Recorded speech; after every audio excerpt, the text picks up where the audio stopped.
বিবাহ মানব জাতির জন্য আল্লাহ রাব্বুল আলামিন দয়া হিসেবে দান করেছেন, সুবহানাল্লাহ। এবং শান্তি শৃঙ্খলার সাথে বসবাসের অন্যতম মাধ্যম হিসেবে আল্লাহ পাক বিবাহকে আখ্যায়িত করে দিয়েছেন। সূরা রূম আয়াত নাম্বার 21 আল্লাহ রাব্বুল আলামিন বলেন, وَمِنْ آيَاتِهِ أَنْ خَلَقَ لَكُم مِّنْ أَنفُسِكُمْ أَزْوَاجًا لِتَسْكُنُوا إِلَيْهَا وَجَعَلَ بَيْنَكُم مَّوَدَّةً وَرَحْمَةً إِنَّ فِي ذَلِكَ لَآيَاتٍ لِقَوْمٍ يَتَفَكَّرُونَ।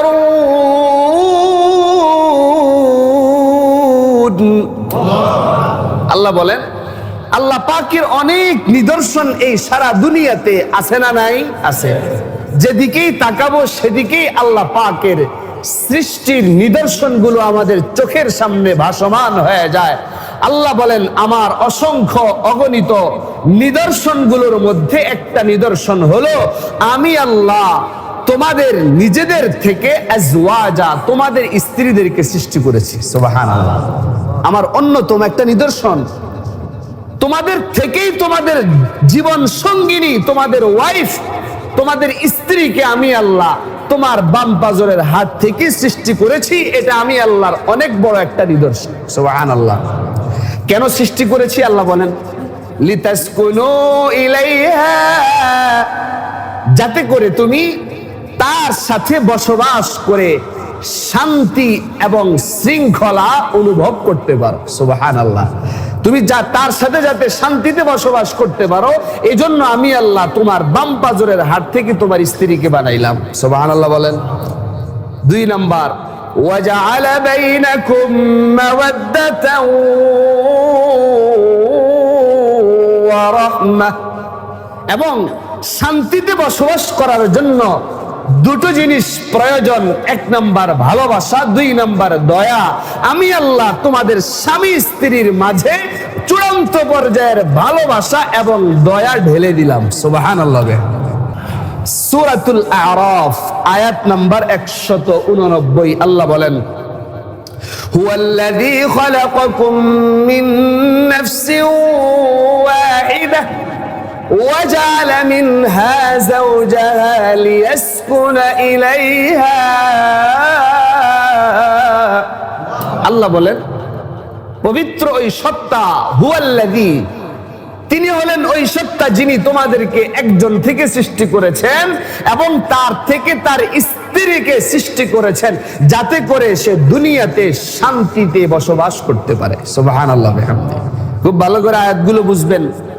আমরা আমাদের স্ত্রীদের সাথে কেমন আচরণ করি, স্ত্রীরা স্বামীর সাথে কেমন আচরণ করেন, যারা মাইকের আওয়াজের মাধ্যমে শুনছেন, আল্লাহ এই বিবাহ বন্ধনটা উম্মতের জন্য, বান্দার জন্য কেন দিয়েছেন, এই মূল লক্ষ্যগুলো আল্লাহ কোরআনে স্পষ্টভাবে ব্যাখ্যা করেছেন। ভালো করে বুঝবেন। আল্লাহ বলেন, শান্তিতে বসবাসের জন্য সৃষ্টি করলাম, আর শান্তিতে বসবাস করার 2টা মাধ্যম ভালোবাসা এবং দয়া, মুহাব্বত, স্যাক্রিফাইস মাইন্ড নিয়ে তোমরা সংসার করো। আমি আল্লাহ তোমাদের দুনিয়ার জীবনের সংসারটাকে জান্নাতি সুখে পরিপূর্ণ করে দিব, সুবহানাল্লাহ। এরপরে আল্লাহ রাব্বুল আলামিনের নবী, আকায়ে নামদার, তাজদারে মদিনা মুহাম্মদুর রাসূলুল্লাহ সাল্লাল্লাহু আলাইহি ওয়াসাল্লাম আয়াতগুলো সাহাবীদের মাঝে যখন নাজিল হয়ে গেল, সাহাবারা যখন বিবাহের গুরুত্ব বুঝলেন, বুঝার পরে এবার নবীজি নিজের ভাষায় অর্থাৎ হাদিসের মাধ্যমে বিবাহের গুরুত্বকে আরো ফুটিয়ে তুললেন, সুবহানাল্লাহ বলেন।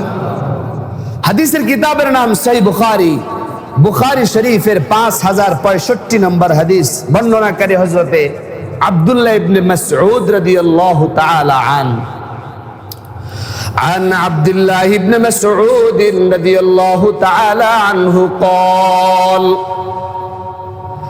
قال لنا رسول الله صلى الله عليه وسلم, একবার মসজিদে নববীতে আমরা সব সাহাবী বসা,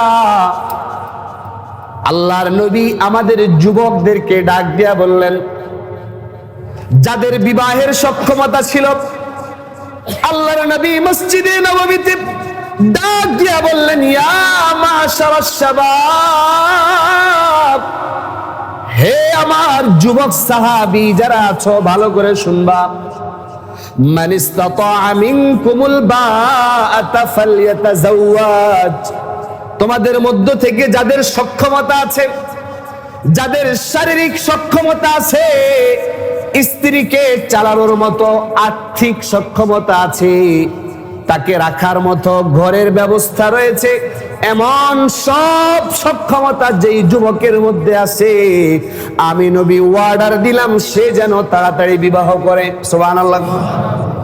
মান ইসতাতাআ মিনকুমুল বাআতা ফালইয়াতাযাওয়াজ, তোমাদের মধ্য থেকে যেই ব্যক্তি সক্ষমতা রাখে বিবাহ করার, সে যেন বিবাহ করে নেয়।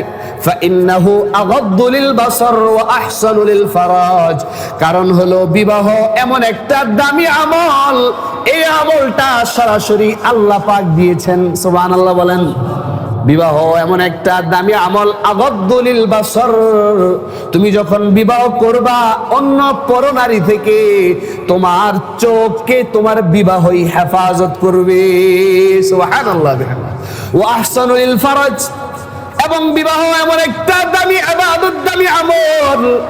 আল্লাহর নবী বলেন, যখন তুমি বিবাহ করবা আমি নবীর সুন্নাত অনুযায়ী আল্লাহ রাব্বুল আলামিন তোমাকে লজ্জাস্থানের গুনাহ থেকে অটোমেটিকলি হেফাজত করে দিবেন। সুবহানাল্লাহ।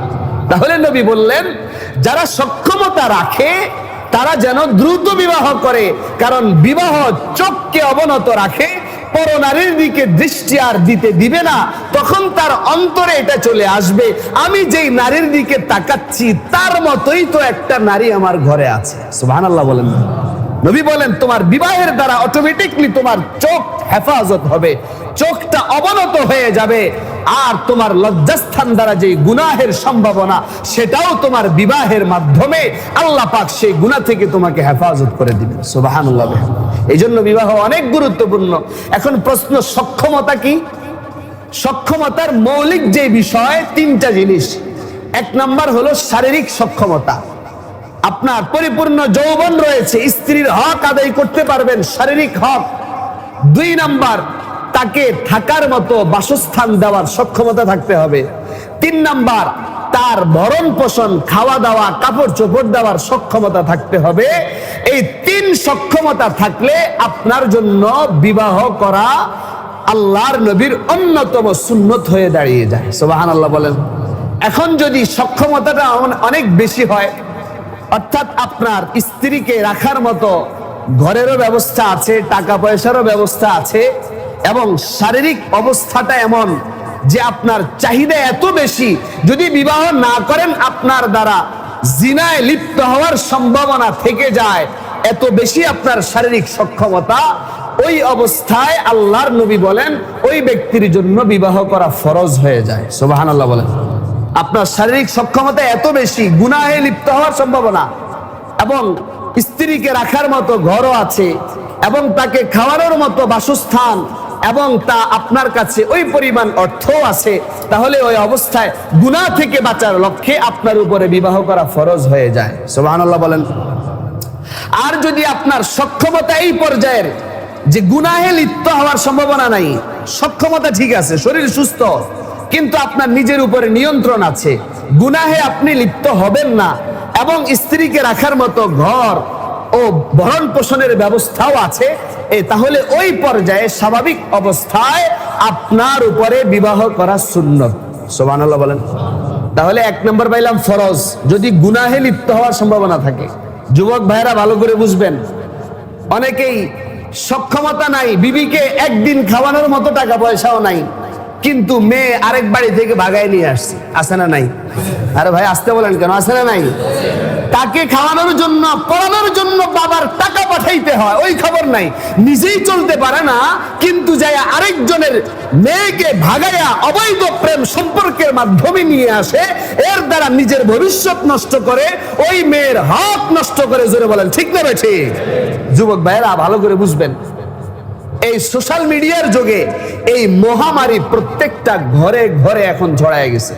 অনেক বাবা এমন বলে, হুজুর ছেলেকে তো পড়ালেখা করাইতেছি, নিজের হাতে বিবাহ দিতে পারবো কিনা ওই গ্যারান্টি নাই। কথা ঠিক না ঠিক?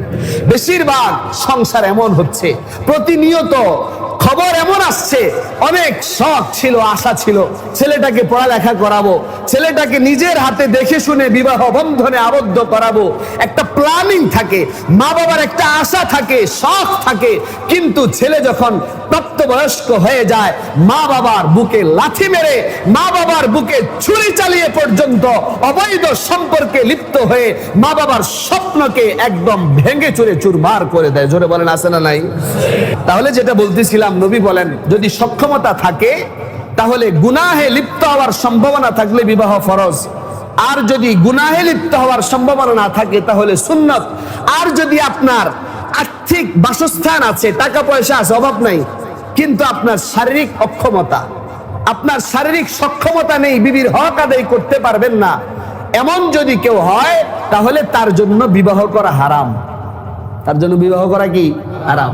আপনার টাকা পয়সা আছে, আপনার আলিশান বিল্ডিং আছে, কিন্তু আপনার শারীরিক সক্ষমতা নাই, আপনার স্ত্রীর পরিপূর্ণ সক্ষমতা আছে, বিপরীতে আপনার সক্ষমতা না থাকার কারণে অটোমেটিকলি আপনি বিবাহ করলে আপনার স্ত্রীর হক নষ্ট হবে। কথা ঠিক না ঠিক?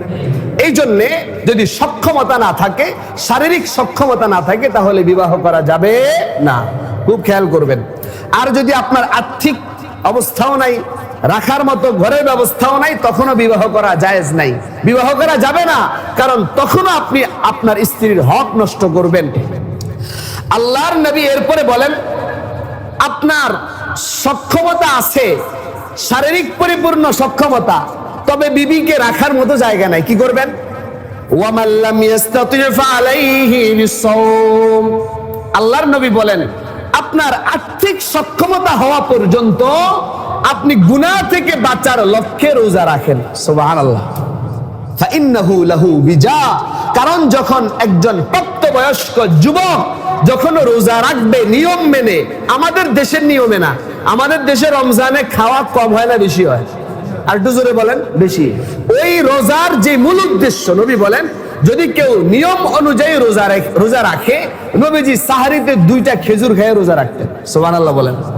2টা খেজুর মাত্র খাইতেন, ইফতারিতে আবার 2টা খেজুর। তাহলে এর দ্বারা নবী বলেন নিবীর্যকরণ হবে, তোমার যৌন চাহিদাকে রোজা কমায়া দিবে। সুবহানাল্লাহ। তাহলে সক্ষমতা হওয়া পর্যন্ত, অর্থের ব্যবস্থা হওয়া পর্যন্ত, বাসস্থানের ব্যবস্থা হওয়া পর্যন্ত, যাদের শারীরিক সক্ষমতা আছে ওই যুবকদের উচিত যে সক্ষমতা অর্জন করা পর্যন্ত নবীর থিওরি অনুযায়ী রোজা রাখা। কি রাখা? রোজা রাখা। রোজা রাখলে আল্লাহ পাক আপনাকে সেই গুনাহ থেকে হেফাজত করবেন। আল্লাহ রাব্বুল আলামিন সকলকে তৌফিক দেন। জোরে বলেন আমিন। বিবাহ নবীজি সাল্লাল্লাহু আলাইহি ওয়াসাল্লামের অন্যতম গুরুত্বপূর্ণ সুন্নত। বলেছিলাম 2 নম্বর বিধান সুন্নত। এর দলিল হলো হাদিসের কিতাবের নাম সুনান ইবনে মাজাহ। ইবনে মাজাহ শরীফের 1896 নম্বর হাদিস, 1896 নম্বর হাদিস বর্ণনাকারী নবীজির স্ত্রী আম্মা জান আয়েশা রাদিয়াল্লাহু তাআলা আনহা। আন আয়েশা রাদিয়াল্লাহু তাআলা আনহা قالت قال رسول الله صلى الله عليه وسلم النكاح من سنتي فمن لم يعمل بسنتي فليس مني। আল্লাহর নবী ডাক দিয়া বলেন, আম্মা জান আয়েশা বলেন, নবী একবার হাদিস বর্ণনা করেন, ও আমার উম্মতেরা শুনো, আন-নিকাহু মিন সুন্নতি, বিবাহ এটা হলো আমি নবীর অন্যতম একটা সুন্নত। সুবহানাল্লাহ বলেন, আর একটু জোরে কোন সুবহানাল্লাহ। বুঝে থাকলে বলেন বিবাহ কার সুন্নত? নবীজির সুন্নত। কার সুন্নত? নবী বলেন আন-নিকাহু মিন সুন্নতি।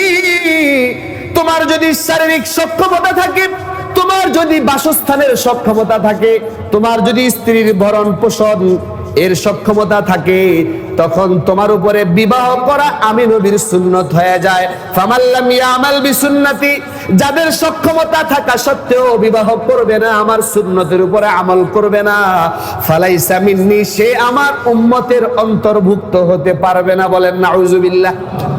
তাহলে সক্ষমতা থাকা সত্ত্বেও যারা বিবাহ করবে না, তারা নবীর উম্মতের অন্তর্ভুক্ত হতে পারবে না।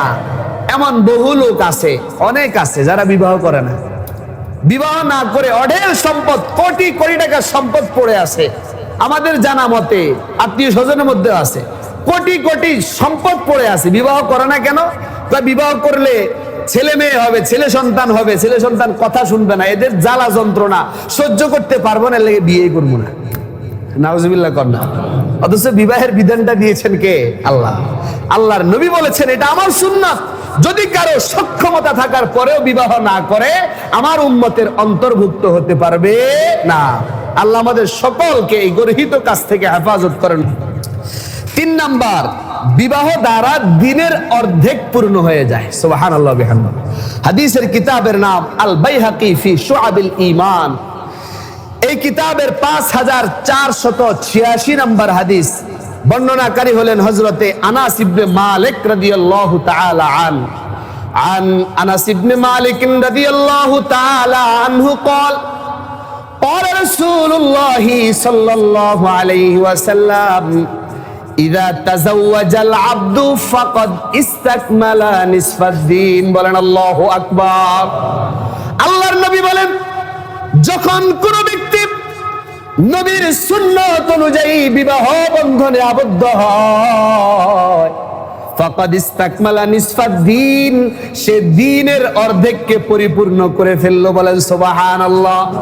ওয়া ফি রিওয়ায়াতিন ফাকাদ ইস্তাকমালা নিসফাল ঈমান, যে ব্যক্তি বিবাহ বন্ধনে আবদ্ধ হলো সে ঈমানের অর্ধেককে পূর্ণ করে ফেললো। সুবহানাল্লাহ।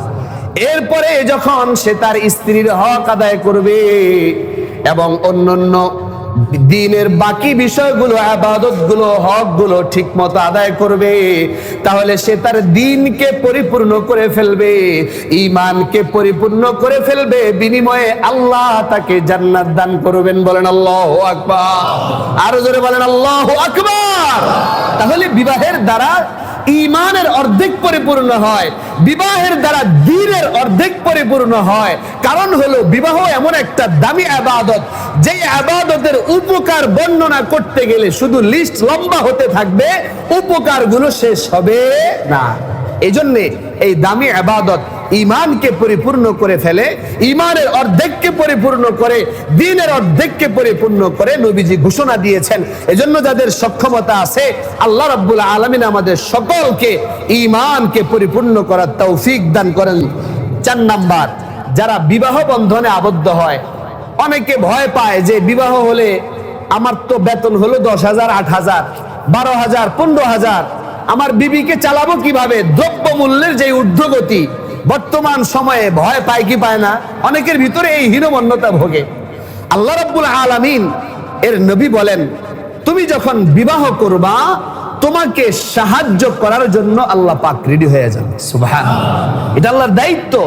আল্লাহর নবী বলেন, হাদিসের কিতাবের নাম সুনানুত তিরমিজি, তিরমিজি শরীফের 1655 নম্বর হাদিস, 1655 নম্বর হাদিস। বর্ণনাকারী হলেন হযরতে আবু হুরায়রা রাদিয়াল্লাহু তাআলা عن أبي هريرة رضي الله تعالى عنه قال قال رسول الله صلى الله عليه وسلم ثلاثة حق على الله عونهم। سبحان الله। বলেন হযরত আবু হুরায়রা রাদিয়াল্লাহু তাআলা আনহু বর্ণনা করেন, প্যারা নবী মুহাম্মদুর রাসূলুল্লাহ সাল্লাল্লাহু আলাইহি ওয়াসাল্লাম বলেন, এমন 3 ব্যক্তি রয়েছে যাদেরকে সাহায্য করা আল্লাহ পাকের উপরে অবধারিত হয়ে যায়। সুবহানাল্লাহ। 1 নাম্বার, আল্লাহর নবী বলেন, যারা আল্লাহর রাস্তায় জিহাদ করবে তাদেরকে সাহায্য করার দায়িত্ব আল্লাহ নিজের হাতে নিয়ে নিয়েছেন। সুবহানাল্লাহ। 2 নাম্বার, ওই গোলাম যে তার মালিকের সাথে চুক্তি করে যে আমি মাসে আপনাকে এত হাজার টাকা দিব, এরপরে পরিপূর্ণ টাকা দেওয়া হলে আমাকে আপনি স্বাধীন করে দিবেন, মুক্ত করে দিবেন, ওই গোলামকে সাহায্য করা আল্লাহর দায়িত্ব হয়ে। সুবহানাল্লাহ। 3 নাম্বার, ওয়ান নাকিহুল্লাযী ইউরিদুল আফাফা, ওই ব্যক্তি, যে ব্যক্তি বিবাহ করে নিজের যৌনাচারের যে গুনাহ রয়েছে, যৌনাঙ্গের যে গুনাহ রয়েছে, ওই গুনাহ থেকে, চোখের গুনাহ থেকে হেফাজতে থাকার জন্য যেই ব্যক্তি বিবাহ করবে, ওই বিবাহকারী ব্যক্তিকে সাহায্য করা আল্লাহর দায়িত্ব হয়ে যায়। সুবহানাল্লাহ।